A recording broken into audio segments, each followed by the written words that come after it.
Welcome to Getting Our Reward Heads Together, the podcast for reward and HR leaders brought to you by Reward Heads. We're a boutique consultancy creating bespoke solutions for our clients, but we'll tell you more about that after the episode.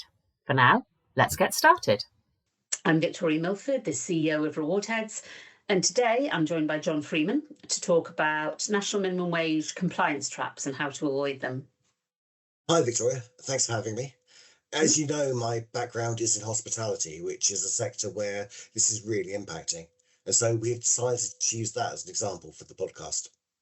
Yeah, I think it'll really help listeners to have some examples. I mean, of course, it's applicable across many sectors. You and I both know that national minimum wage is something I've got a real bee in my bonnet about, because on paper, compliance should be really straightforward, right? Pay at or above the rate for the hours worked.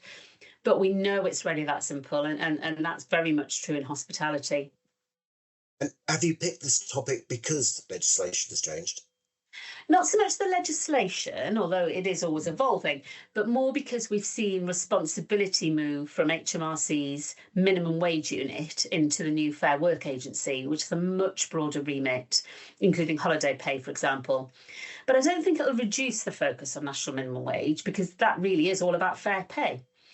What are you seeing on the ground? As you say, it should be easy, but there are lots of trip hazards. The problems cluster around three things: the correct definition of earnings, the correct definition of time worked, and other factors like work experience and birthdays. In hospitality, these issues are magnified because you have uniforms, tips, variable hours, and lots of out-of-hours activity. Yeah, and the stakes are high, aren't they? We're not just talking about a small payroll correction. No, the risk is significant. You're looking at up to 6 years of back pay, fines of 100 to 200% of arrears, and the reputational damage of being publicly named and shamed. Now, for consumer-facing brands, that reputational hit can be more painful than the financial penalty. And I think three big ones stand out, don't they? So salary sacrifice, other deductions and payments, and the dress code and uniform one. All of these affect what counts as pay for minimum wage purposes. If we start with salary sacrifice, any salary sacrifice arrangement reduces pay for minimum wage purposes. The most common arrangements are pension schemes, cycle to work, and some of the legacy childcare voucher schemes. Mm-hmm. If after those reductions someone falls below the national minimum wage in the pay period, you effectively have a breach. Yeah, and we could endlessly debate whether that makes logical sense or not, but that's the legislation as it stands. So either you need headroom or you need to be prepared to take people out of those salary sacrifice arrangements. Exactly. People must be removed from salary sacrifice if the deduction pushed them below the national minimum wage in any period. And even just the standard 8% auto enrolment pension contribution can be enough to cause issues. You need to be around £1 and a penny of headroom per hour to absorb just that. And that is just not happening. No, absolutely, especially with national minimum wage increasing as it has done. £1 more of headroom just isn't going to happen. So what about things like tips and tronc? That's a key one for hospitality specifically, isn't it? It is. Tips and tronc payments cannot be used to meet the national minimum wage. They must be paid on top of a compliant basic pay.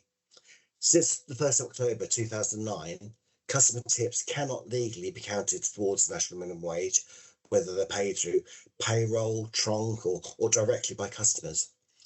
Tronc payments, which are pooled tips or service charges distributed by a tronc master, are additional employment income for tax.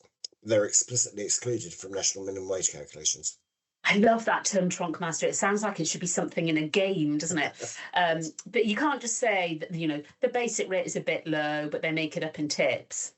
Exactly. You cannot top up a sub-national minimum wage hourly rate with expected tronc or tips to argue that they effectively earn above the national minimum wage, national living wage.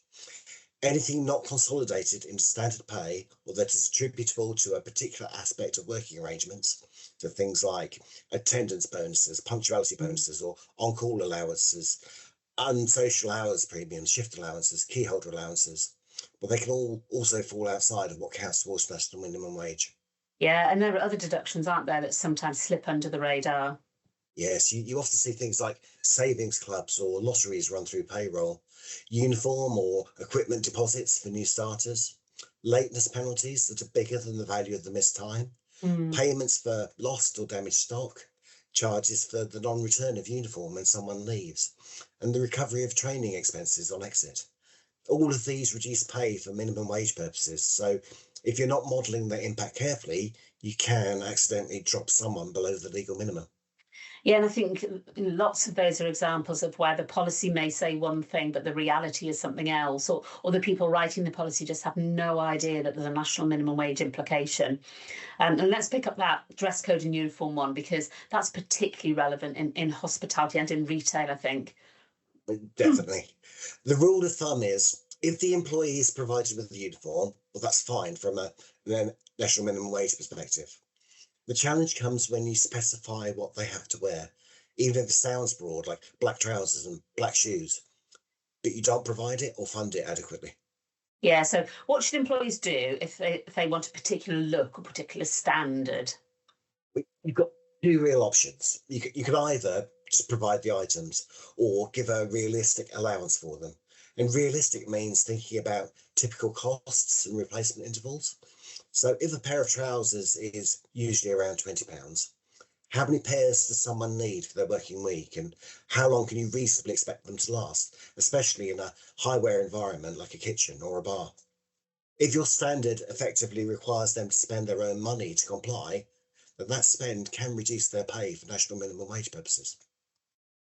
All right, so we've talked about earnings. Let's move on to hours. What are the real pain points for hospitality when it comes to recording working time directly? There's four big ones: time records, travel time, training, and other out of hours activity and unpaid breaks. In many head office environments, clocking in and out is rare, but in hospitality, you usually have a more structured timekeeping. The question is whether it captures everything that should count as working time.